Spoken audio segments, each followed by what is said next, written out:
મારું નામ વિનોદભાઈ મોતીભાઈ પરમાર. અમે મૂળ પીપળી માનસધામ સોસાયટી એકના રહીશ છીએ.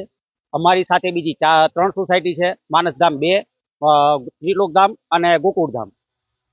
અમે લોકોએ અહીંયા આગળ 2020માં જ્યારે આ બિલ્ડરો દ્વારા સ્કીમ મૂકવામાં આવેલી કે અમે તમને બરાબર બાંધકામ સાથે સંપૂર્ણ સુવિધા સાથે મકાનો આપીશું, અને જે તે સમયે આ લોકો એમને મકાન માટેની વાત કરેલી હતી ત્યારે અમે લોકોએ મકાનની આગળ ખરીદી કરેલી હતી. અને ત્યાર પછી જ્યારે અમને મકાન સોંપવામાં આવ્યા છે તો ત્યારબાદ સરકારશ્રીના જે કંઈ ધારાધોરણ નિયમ મુજબ આવે એ પ્રમાણેના બાંધકામ નથી કરેલા. આ લોકોએ સૌથી પહેલું કે દસ્તાવેજની અંદર ચોરી કરીને અમને બધાને છેતરેલા છે, ગેરમાર્ગે દોરેલા છે. આમાં જે કાંઈ પણ અત્યારે અને એમ કહેવાય છે અત્યારે કે અમારી પાસે મકાન નથી, અમારી પાસે પ્લોટ જ છે. તો અમારી પાસે પ્લોટ હોય તો આ મકાનો આવ્યા ક્યાંથી? આ કૌભાંડ આ લોકોએ બરાબર છે. ટોટલ 6 થી 7 માણસની આ લોકોની આખી ટીમ છે, અને આમની પાછળ જે કોઈ પણ દોરી સંચાર કરતું હોય એની માટે અમે ઘણી વખત રજૂઆત કરી છે.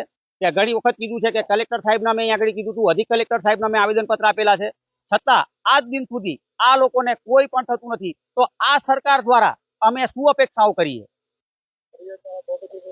ફરિયાદ અમે લોકોએ બરાબર છે કે ગઈ 18 તારીખે તાલુકા પોલીસ સ્ટેશન મથકમાં એક ફરિયાદ આપેલી છે છેતરપિંડીની. તેના ઉપર બરાબર છે કોઈ ધરપકડ નથી, કોઈ જ વસ્તુ નથી. તો આ લોકોને, તો આ સરકાર જે ખરી કે આ પછાત વર્ગને કેદી ન્યાય આપશે?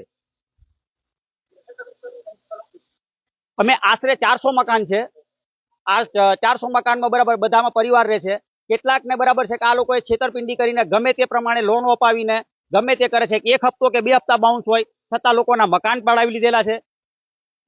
અસંખ્ય આ બિલ્ડરો જે ખરા એ બિલ્ડર નથી. આ ફક્ત ને ફક્ત ખાલી એકદમ ખુલ્લેઆમ કહેવામાં આવે છે અત્યારે કે ભાજપના દ્વારા પેદા કરેલા ગુંડા છે આ લોકો.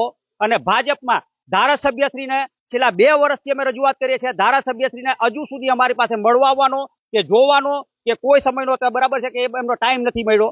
અને માનનીય મુખ્યમંત્રીના હર્ષ સંઘવી સાહેબ કે જે એમ કે છે કે તમને કોઈ પણ તકલીફ હોય તો તમે અમને અમે તારે ફોન કરો,